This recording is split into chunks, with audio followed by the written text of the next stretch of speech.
I thought leaving my past behind would keep us safe. But the shadows I buried didn't stay buried. One night, a stranger in red appeared, and everything I fought to protect, my daughter, our home, our lives, was suddenly in danger. Every choice, every heartbeat could be our last. Do you believe in the lengths a parent will go to protect their child? If yes, like this video and share your thoughts in the comments. Daddy, you're staring again. Her little voice snapped me back. My daughter sat across from me at a breakfast table, a spoonful of cereal halfway to her mouth, her eyes bright and too wise for 10 years old. I wasn't staring. I muttered, though I knew I was. I was just thinking. About Mom, she asked softly. I took a breath, chest tight. Sometimes, mostly about you. She tilted her head, the same way her mother used to. That's a lot of thinking. Yeah, I said, trying to smile. It is. The mornings were always hardest. The house felt too quiet, like it missed her laughter as much as I did. The walls still carried shadows of a life that ended too soon. I'd been a SEAL once, trained to handle death, chaos, and war. None of it prepared me for losing my wife. I shook the thought off before my daughter noticed. She always noticed. You didn't sleep again, did you? She asked, crunching her cereal. I slept some. You look like a zombie. I raised an eyebrow. A scary zombie or a friendly one? She grinned. Definitely scary. Her laughter cracked a heaviness in my chest. If only for a moment. After breakfast, I packed her school bag while she tied her shoes. She hummed a tune, carefree. That sound was my anchor. It reminded me why I fought through the nights when sleep wouldn't come, why I pushed back memories that clawed at me. You forgot my art folder again, she called. No, I didn't. I pulled it from behind my back like a magician. Tada. She rolled her eyes, but her smile said I'd won. Driving her to school, she kept up a steady stream of chatter. Daddy, if I win the science fair, can we go for ice cream? The big cones, not the small ones. Depends. How big is big? Like, as big as my head. She stretched her arms wide. I chuckled. That's not ice cream, that's a mountain. Well, I deserve a mountain if I win. You'll get one, I promised. Her face lit up, and I felt that old ache. Fear mixed with love so fierce it hurt. I'd fought enemies across the world, but nothing scared me more than the thought of failing her. At a red light, I caught my reflection in the rearview mirror. Hollow eyes, lines etched deep into my age allow. She leaned forward from the back seat. Daddy, do you miss being a soldier? Her question hit harder than I expected. Sometimes, I admitted, but not the way you think. What do you mean? I searched for the right words. I don't miss the danger. I miss the brothers I stood beside. But I wouldn't trade being here with you for anything. Not for a million medals. She smiled faintly. Mom used to say you were her hero. My throat tightened. I'm just trying to be yours now. You already are, she whispered. I gripped the wheel tighter, blinking away the sting in my eyes. We pulled into the school lot. Kids spilled out of cars, laughing, shouting. Normal lives. Normal mornings. Don't forget ice cream if I win, she said, gathering her bag. Got it. I leaned down as she kissed my cheek. Have a good day, sweetheart. You too, Daddy. She hopped out and ran toward her friends. I watched her braid bounce with every step. She belonged to this bright, innocent world. I prayed it would never betray her. As I pulled the truck back into gear, something made my stomach clench. Two men stood across the street, suits too sharp for a school morning. They weren't watching their kids. They were watching me. Their eyes didn't flinch when I met them. One raised his phone, as if pretending to check messages, but I saw the lens aimed at my truck. My old instincts roared awake. My hands tightened around the steering wheel. I told myself I was imagining things. Just businessmen. Just coincidence. But deep down, I knew better. The world has a way of never letting men like me stay at peace. I told myself they were just two men in suits, but my gut said otherwise. Old instincts don't die. They sit there, buried under routine, waiting for a reason to wake up. By the time the bell rang at school and my daughter disappeared inside, I forced myself to drive away. I couldn't stand there glaring like a paranoid wreck. Still, the image of their eyes locked on me stuck like glass in my chest. Daddy, can we go to the park after errands? My daughter asked later, swinging her legs in the back seat. Maybe, I said. Maybe means no, she shot back. I smirked. Maybe means maybe. She leaned forward, chin on the seat. You're doing that thing again. What thing? Looking at mirrors more than the road. She wasn't wrong. My eyes flicked to the rear view every other second. A black sedan had been behind us for 3 turns too many. I forced my voice calm. Just being careful. You're always careful. That's my job. She laughed. Your job is to buy me ice cream after the science fair. Her innocence made the weight on my shoulders feel heavier. She had no idea what shadows followed us. We pulled into the grocery store lot. I parked near the exit, habit from years of training, always close to a quick way out. Can I get the cart? She asked. Stay by me, I said. She rolled her eyes. I'm not a baby. No, but you're my baby. She groaned. You say that every time. And I'll keep saying it until you're 40. She laughed, but I scanned the glass doors of the store. Reflections told stories, shapes that lingered too long, movements that didn't match the crowd. And there they were again, the same suits. Inside now, browsing shelves, but eyes shifting toward us. Daddy, can we get marshmallows? She asked, tugging at my sleeve. Yeah, marshmallows. I muttered, pretending to check a list while watching the men in the reflection. They split up, one moving down frozen foods, the other drifting toward the checkout. Classic flanking. My pulse ticked faster. I bent down to her. Stay right here with the cart, okay? She frowned. Why? Where are you going? Just grabbing milk. I'll be 2 seconds. I hurried down an aisle, then cut across to catch a better angle. Years of missions taught me how to move without drawing attention. The man near checkout wasn't buying groceries. His hands were empty. His eyes were on me. The other? Gone. My chest tightened. Daddy? My daughter called, pushing the cart toward me. I rushed back to her side. I said stay put. You scared me, she whispered. I forced a smile. Sorry. Got the milk. I dropped it into the cart, though my hands were shaking. We paid fast. My eyes never left the glass panels by the entrance. One suit leaned against a pillar outside, pretending to smoke, though his lighter never clicked. I angled us through a side exit. Why are we going this way? She asked. Shortcut. I lied. The air outside was sharp, colder than inside. My hand pressed against her small shoulder as I steered her to the truck. Every muscle in my body screamed for calm, but inside I was already mapping escape routes, fallback options, how to shield her if bullets flew. As soon as we drove off, she spoke. Daddy, what's wrong? Nothing, I said. You always say that when something's wrong. Her voice cut deep. I hated lying to her, but what else could I do? She deserved to laugh at science fairs, not worry about shadows I couldn't shake. I tried to breathe slow, but the mirror betrayed me again. The same black sedan 3 cars back. I clenched the wheel. Is this paranoia or is it real? My mind argued with itself. Part of me screamed to pull over, confront them, end it before it grew. Another part whispered I was dragging my daughter into danger by even existing. I wanted her to live a normal life. But can the daughter of a man like me ever be normal? Her giggle interrupted my spiral. She was holding up a marshmallow bag, pretending to talk through it like a puppet. Hello, Daddy. Buy more marshmallows next time. I forced a laugh.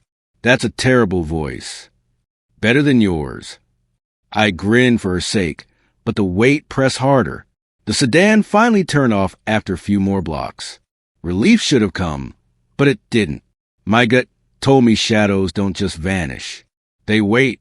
Back home, I carried groceries in while she dashed upstairs to work on her project. Her footsteps echoed light, carefree. Mine felt heavy, dragging ghosts across the floor. The phone rang. Unknown number.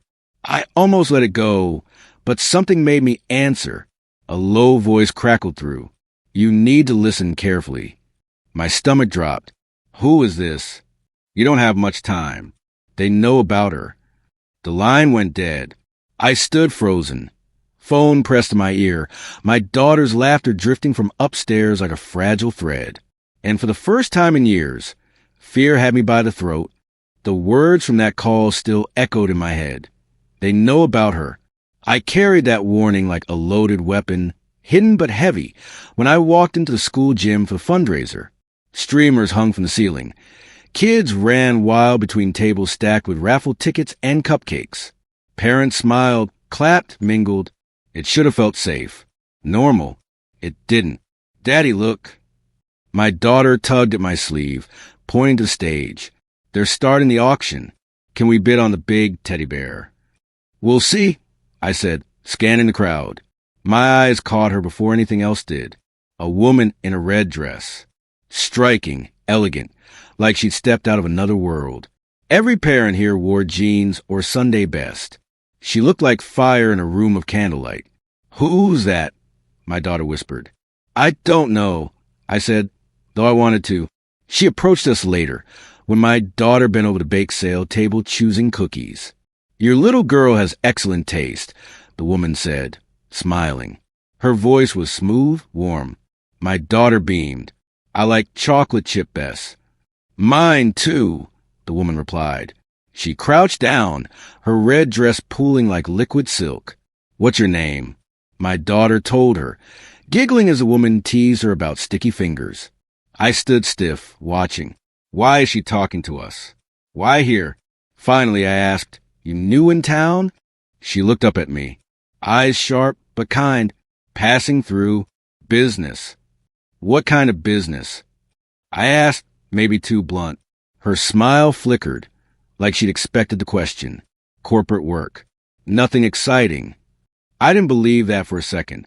Later, when the raffle ended, she crossed paths with us again.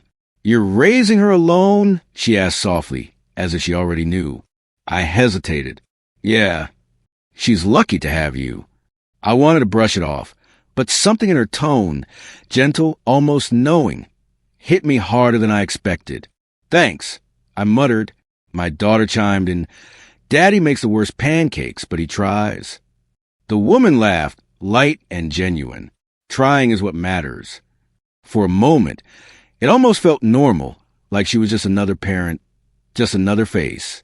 But I'd seen her eyes scanning the exits the way mine did. She noticed details too fast, stood too straight, moved like someone who knew danger. She didn't belong in this town. After the fundraiser, I asked around. One teacher whispered she was an executive from a big city firm, here to negotiate land deals.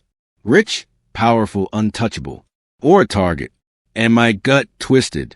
The men in suits, the sedan, the warning call. Were they tied to her? Or to me? Or worse, both? That night, as we lingered by the dessert table, she approached once more.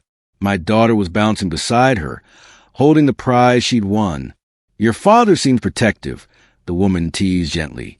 Always, my daughter said proudly. The woman looked at me. That's a good thing. I didn't respond. My instinct screamed two things at once. She's trouble. And she's in trouble. The auctioneer's voice boomed through the speakers. People clapped as winners were announced. Kids squealed. Parents cheered. And then it happened. A shimmer caught my eye on the glass window above the stage. A faint, trembling red dot. My breath locked in my chest. Not at me. At her. The laser rested on the curve of her shoulder, glowing against that impossible red dress. I moved instinctively, muscles coiled, every nerve screaming. The world around me blurred, the laughter, the applause, the smell of baked goods. There was only her. That, and the shadow waiting behind the glass. That red, that burned a hole in my vision. Before my brain even named it, my body moved.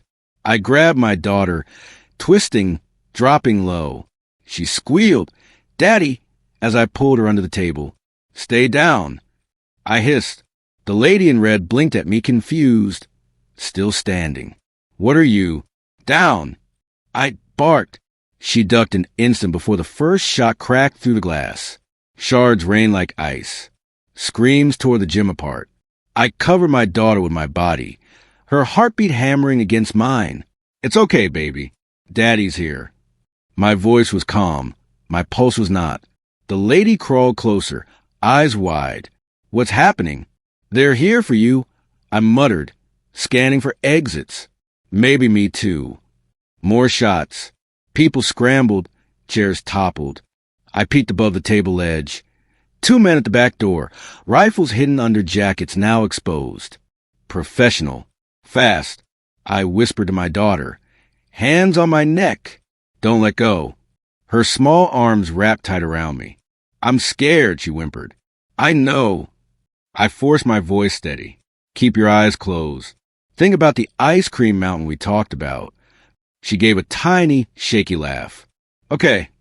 That sound kept me moving. I grabbed the lady's wrist. Come with me? She didn't resist. I can run. Good. I bolted toward the side exit, weaving between overturned tables, my daughter clinging like a backpack. The lady kept pace surprisingly well, crouched low, heels in her hand. Who are these people? She gasped. Not now, I growled. Bullets cracked behind us, splinters biting my arm. I ignored the sting. My mind mapped the building automatically. Service corridor by the kitchen. Loading dock to the alley. We reached the door. Locked. Move. I ordered. I slammed my shoulder, breaking the latch. The door burst open into a dark hallway that smelled of grease and bleach.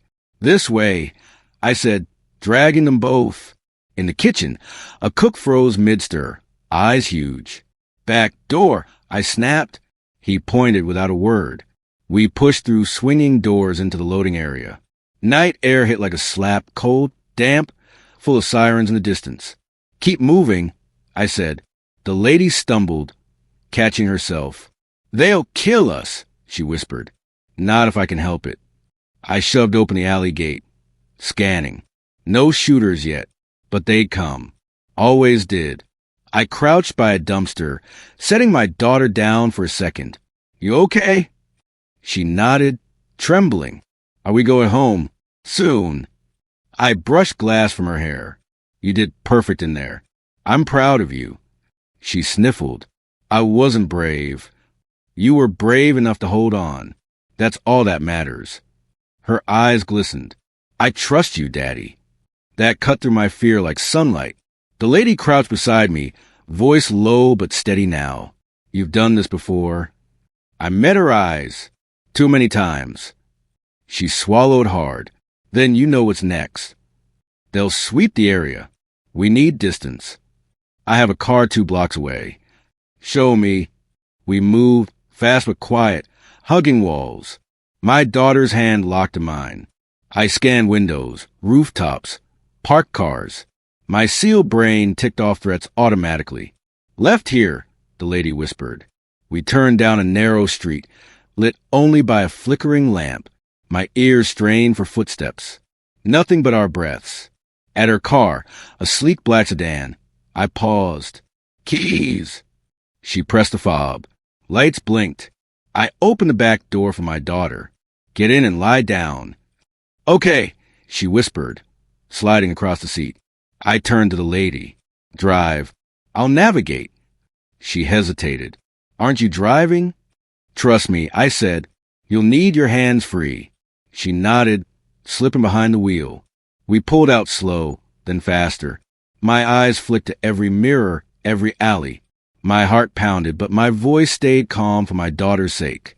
Only when we were on the highway did she sit up a little. Daddy? Yeah, sweetheart. I thought we were going to the teddy bear auction. I managed a smile. We'll get you a better one. She leaned against my arm, still shaking. You promise? I promise. Her trust was a blade and a shield both. The lady gripped the wheel tighter. You saved our lives. Not yet, I said. She glanced at me, eyes softer now. I owe you. You don't owe me, I muttered. Just tell me why they're after you. Her jaw clenched. Because I wouldn't play along. Because I know too much. About what? She exhaled sharply. Corruption. Money. Names. It doesn't matter right now. What matters is you got caught in it. I stared out the window at the blur of headlights. My daughter curled beside me. The weight settled in again. Always danger. Always running. Even here, the lady's voice broke the silence, quieter, rawer. This wasn't random, she said. They want me silenced, and now they'll come after you too. Her words landed like another bullet. I tightened my arm around my daughter. Whatever this was, it had just become our war. Her words echoed inside me. They'll come after you too. I stared out the window, hand resting on my daughter's hair as she slept against me. My throat tightened. I've lived with danger before, but never with her in the crosshairs. The lady broke the silence. You're not asking who sent them. I shook my head, because I already know what kind of people do this. I've seen their faces in every corner of the world. Men who pull triggers for money. Men who don't care who's in the way. Her knuckles whitened on the steering wheel. You've done this before. I swallowed. My daughter's steady breathing anchored me, but the memories still clawed up. I was a SEAL. Years back. Missions that don't make the news. I've removed people, rescued others, left plenty alive who swore they'd kill me if they ever got the chance. She flicked her eyes toward me. Enemies. Plenty. The kind that never forget. I let out a bitter laugh. Thought I left it behind when I came here, raising her alone. But the past doesn't stay buried. My chest tightened. I wanted to give her a normal life. Birthday parties. Homework fights. Bedtime stories instead of gunfire. But I dragged the war home with me, whether I meant to or not. The lady exhaled, voice lower now. Then we're both hunted. I glanced at her. What's your story? My company dug into government contracts, supply chains, military budgets, hidden payouts. We found billions siphoned through shell firms. Names that shouldn't be there. Her jaw clenched. When I refused to bury the report, the threat started. Then tonight happened. I rubbed my face. So they don't just want to kill you. They want silence. And if they can't get it one way, they go after anyone close. You, her. Her voice broke on the last word. I looked at my daughter's sleeping form. Her small hand still gripped my sleeve, even in dreams. My stomach turned. She's just a kid. She doesn't deserve to grow up in shadows because of me or her. The lady's tone softened. I didn't mean for you to be pulled into this. It was never just about you, I said quietly. The second they saw me with her, they realized what I'd do to protect her, and that makes us leverage. Her eyes glistened in the passing headlights. You think tonight was more than an ambush? I nodded slowly. It was a message.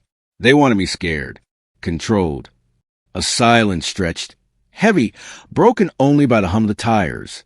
Finally, she asked, "What will you do?" I met her gaze. What I swore I'd always do. Keep her safe. Whatever it takes. She hesitated, then whispered, "You could walk away. Leave me to handle this alone." I laughed without humor. That's not who I am. And you know it. Her lips pressed tight.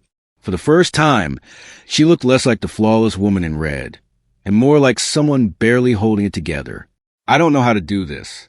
I can negotiate billion-dollar deals, outthink boardrooms full of men, but this... Her voice cracked, and she looked down. I surprised myself by reaching over, brushing her trembling hand on the gear shift. You don't have to know. You just have to trust me.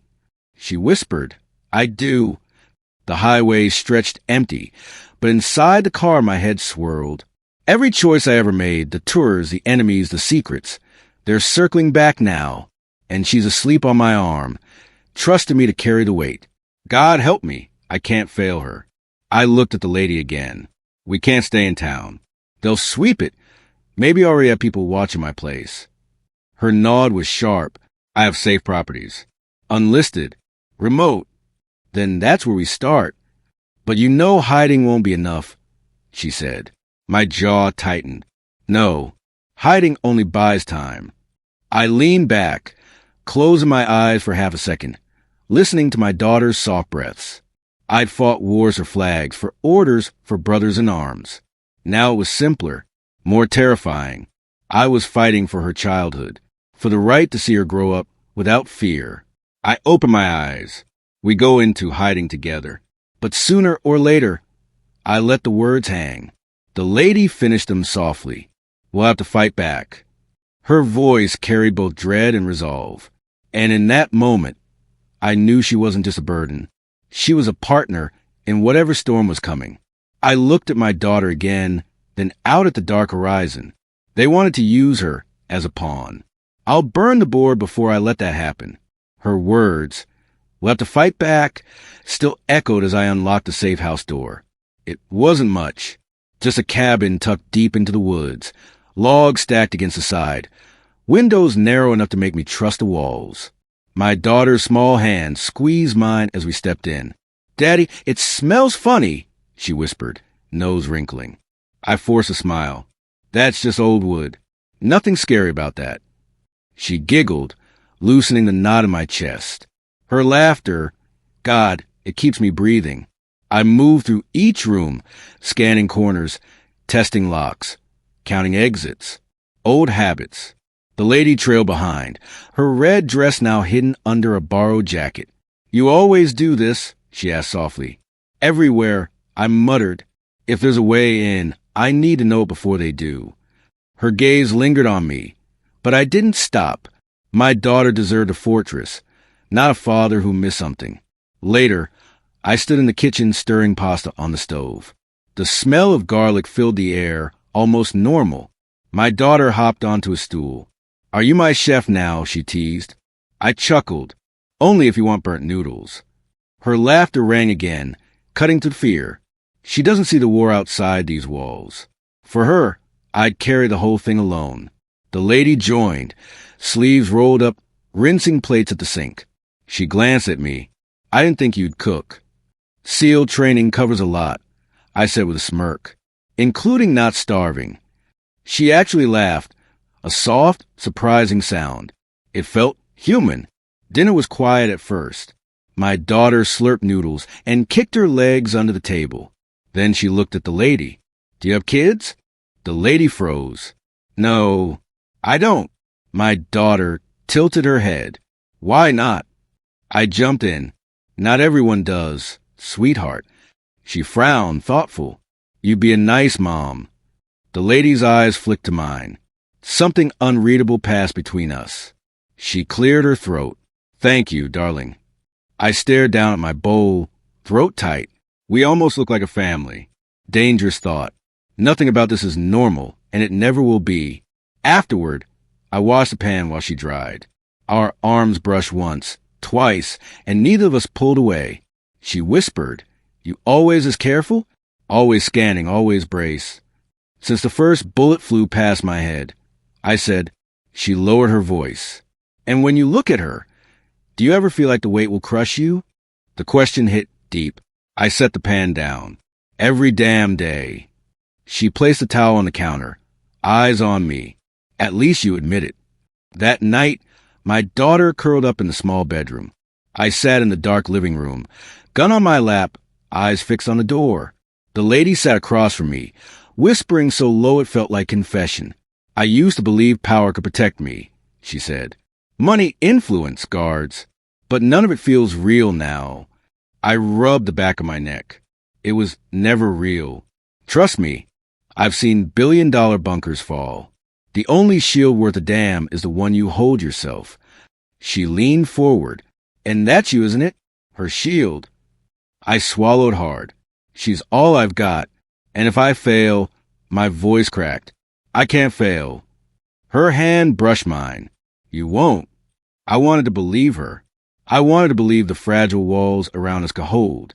Every creak outside made me tighten my grip on the pistol. Wind against the shutters, branches snapping. Normal sounds, but my nerves refused normal. I glanced toward the bedroom. My daughter's soft breathing carried through the cracked door. That sound kept me from drowning. The lady whispered, "Do you ever let yourself rest?"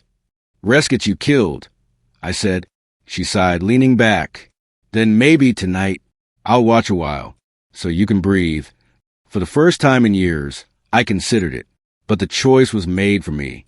A sharp crack split the night, glass shattering in the kitchen. I was on my feet in an instant, weapon raised, heart slamming. Boots thundered against the wooden floorboards. Shadows poured through the broken window. I spun toward the bedroom door, roaring from the gut, "Stay down. Don't move." My daughter screamed, the lady gasped, and the safe house walls I trusted collapsed in seconds. The storm had found us. The glass rained down, boots pounding across the floorboards. My daughter's scream split the night, slicing straight into my chest. "Daddy!" Her voice turned my blood to fire. I surged forward, gun raised, squeezing off 2 shots. The first intruder dropped hard. The second spun into the wall. My ears rang, the smell of gunpowder biting the air. "Stay down!" I roared again, shoving the lady toward the bedroom. She grabbed my daughter, pulling her close, shielding her with her own body. That image, my little girl clinging to her, the lady crouched like a shield, seared into me. She wasn't just some executive. Not tonight. More boots. Shouts. The door splintered. I rolled across the living room, using the couch's cover. Bullets ripped through fabric and wood. Splinters stinging my cheek. Focus. Breathe. Move. I popped up, fired twice. 2 more shadows down. My body moved on instinct, years of training bleeding through every muscle. But my heart hammered with something I never felt on missions, raw panic for the life just a few feet behind me. Another scream, my daughter's again. Higher, desperate.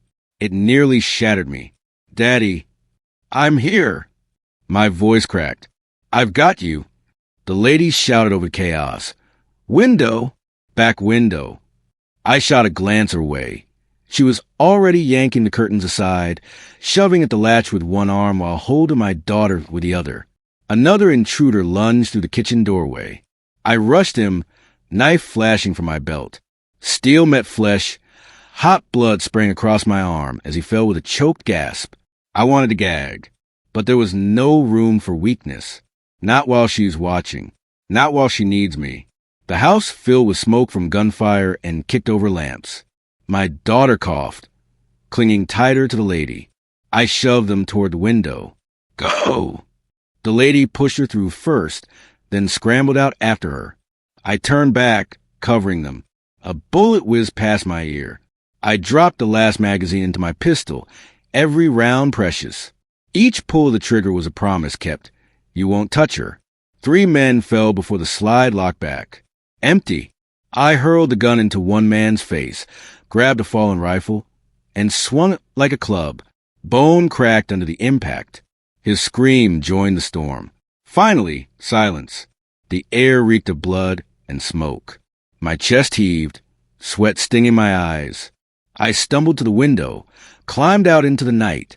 My daughter launched into my arms the second my boots hit the dirt. Her small body trembled against mine. I was so scared, she sobbed into my shirt. I held her tight, whispering against her hair. "I know, baby. I know. But I'm here. I'll always be here." The lady's face was pale, streaked with soot, but her eyes burned steady. She had thrown herself between bullets and my little girl, without hesitation. "You didn't freeze," I muttered. She shook her head. She needed me. That's all I knew. For the first time, I felt something shift in me. Respect, gratitude, maybe even trust. We moved into the trees, my daughter still clinging to my side. Every twig snap underfoot sent my nerves sparking. The lady whispered, "How many more will come?" "As many as it takes," I said flatly. "They won't stop until we're all dead, or silenced." Her hand brushed my arm. "Then what do we do?" I looked at my daughter's tear-streaked face, at her small fingers gripping my jacket like a lifeline. My chest burned. She deserves better than this. Running, hiding, fear in every shadow. My daughter sniffled. "Daddy, are we safe now?" The words gutted me. She was begging for something I couldn't promise. I kissed her forehead. "We will be. I swear it."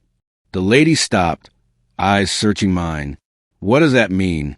"It means," I said, tightening my hold on my daughter, "I can't keep running. If we hide, They'll find us again. If we run, they'll chase. This ends only one way. She swallowed hard. You're talking about going after them. I nodded. I've spent years trying to bury who I was. But tonight proved it. My past doesn't care. They'll never stop unless I stop them first. She stepped closer, voice fierce. Then I'm with you. I blinked. You don't know what that means. Her chin lifted. I know exactly. They tried to silence me. They came after her. This fight isn't just yours anymore. My daughter pressed her face into my chest. Her small voice barely rose above a whisper. Daddy, promise me you'll win. Her words sliced deep. I held her tighter, breathing in her hair, steadying my shaking hands. I promise, baby. I promise. Then I looked at the lady. My voice came out low, final, carrying every ounce of steel left in me. I won't let this cycle continue. I end it tonight. I won't let this cycle continue. I end it tonight. The vows still burn on my tongue hours later as I stepped into the glass tower. My daughter was safe, hidden with someone I trusted, but every part of me felt like I'd left my heart behind. She'll be okay. She has to be. I can't let fear chain me anymore. The elevator chimed. My reflection in steel doors showed a man with bloodshot eyes, jaw locked, shoulders squared, a father carrying war into the lion's den. The boardroom stretched wide, polished with gleaming under soft lights. At the far end, men in suits sat around the table, calm, smug, like wolves in expensive ties. The lady stood near the center, arms bound behind her, flanked by guards. Her eyes widened when she saw me. You shouldn't be here. Too late, I growled, stepping inside. This ends now. One of the executives smirked. You're out of your depth, soldier. Go home before you lose more than you already have. His words lit the fuse. My wife's memory, my daughter's cries, the blood on my hands, every scar screamed in me. I slammed my palms on the table. You want her? You want silence? Then you come through me. But leave my daughter out of this. You touch her, and I will end every last one of you. The room stilled, tension thick as smoke. The ringleader, silver hair slicked back, leaned forward. Your little girl is leverage. Nothing more. The words shattered something in me. Rage boiled over. Wrong. I spat. She's my world, and you don't get to use her as a pawn. The guards moved, guns rising. Instinct. Training. Fire. I flipped the heavy chair into the first man, lunged low, ripped the gun from his grip before the others blinked. A shot exploded, glass spider webbing across the wall. Chaos erupted. I dropped one guard with a brutal elbow, spun, fired twice, another crumpled. The boardroom table split as I rolled across it, grabbing a water pitcher and hurling it into another man's face. Glass and blood sprayed. The lady ducked, twisting from her captor as I shoved into him, fist slamming his jaw. She grabbed his fallen pistol, eyes fierce, hands steady. You're not the only one who can fight, she hissed, covering my flank. I almost smiled. Took you long enough. Bullets tore the air. I dove behind the table, dragging her with me, wood splintered above us. Stay down. I barked. No, she snapped. They can't silence me if I stop hiding. She rose, voice carrying across the chaos. Your crimes are exposed. You can kill us, but the files are already out. The executives paled.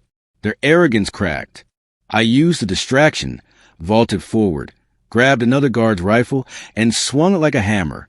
The butt slammed into his ribs, dropping him gasping. Blood, sweat, shouts, shattering glass. It was war again, but this time my mission was clear. No casualties I cared about. When the last guard hit, the floor groaning, only the ringleader remained seated. He hadn't moved. He just stared, lips curled. You think this ends with me? He sneered. There's always someone bigger. Always another hand pulling the strings. I leveled the pistol at his chest, breath ragged. One squeeze and it's over. One squeeze, and maybe she sleeps safe tonight. But my daughter's face flashed in my mind, her tear-streaked cheeks, her small voice. Promise me you'll win. Killing him wouldn't be winning. It would be feeding the same cycle I swore to end. I lowered the gun. You'll answer for this. Not to me, to the law. Right then, sirens wailed outside, growing, flooding the night. Red and blue lights pulsed through the cracked windows. The lady's eyes widened. You called them? I shook my head. Didn't need to. They've been circling this building for weeks, waiting for proof. Her lips curved faintly. Then you just gave them the finale. The doors burst open. Officers stormed in, weapons raised, barking orders. The ringleader finally dropped his mask, panic flickering across his face as they dragged him from his chair. I sank against the wall, chest heaving, hands trembling now that the adrenaline bled away. The lady crouched beside me, brushing blood from my forehead with gentle fingers. You did it, she whispered. I shook my head, staring at the broken glass, the sprawled bodies, the flashing lights. My voice cracked low. No, I just bought her more time. Peace doesn't last. Not for people like me. She held my gaze, steady and unyielding. Then maybe we fight for every second we can. Together. I closed my eyes, drawing in one long breath. My daughter's face filled my mind again. For her, I'd fight the world 1,000 times. But as the siren screamed louder, I couldn't shake the question clawing inside me. How long until the next shadow comes for us? The sirens faded days ago, but their echo still lingers in my chest. Sometimes I wake at night, thinking boots are pounding up the stairs, glass shattering again, men storming in. My hand reaches for a weapon before my eyes are even open. Then I hear her voice, soft, sleepy. Daddy, just that one word, and the panic eases. Tonight, she sat curled beside me on the worn-out couch, her head against my arm, her small hand clutching mine. The television hummed low, but neither of us watched it. The silence was heavier, fuller, like both of us knew there were things that had to be said. Sweetheart, I murmured, squeezing her hand. Everything I did, all the fights, all the running, it was only ever to keep you safe. Her eyes lifted to mine, wide, calm, older than they should be. I know, Daddy. 2 words. No judgment, no fear, just trust. I swallowed hard. She shouldn't have to understand this world. Not yet, not ever. But she does because of me. I pulled her closer, kissed the top of her head, breathing in the scent of her shampoo. For the first time in years, my lungs filled without pain. The lady's footsteps echoed from the kitchen. She'd been by more often lately.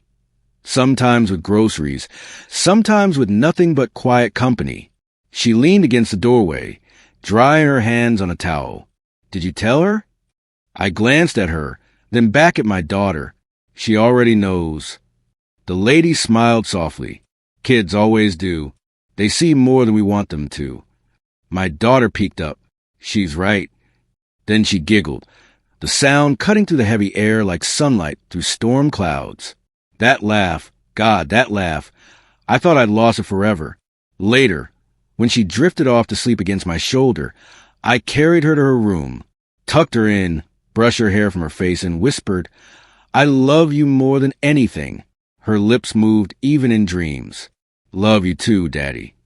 I stood there longer than I needed to, just watching her chest rise and fall, promising myself again and again, never again, not while I'm breathing. Back in the living room, the lady sat waiting, a cup of tea steaming in her hands.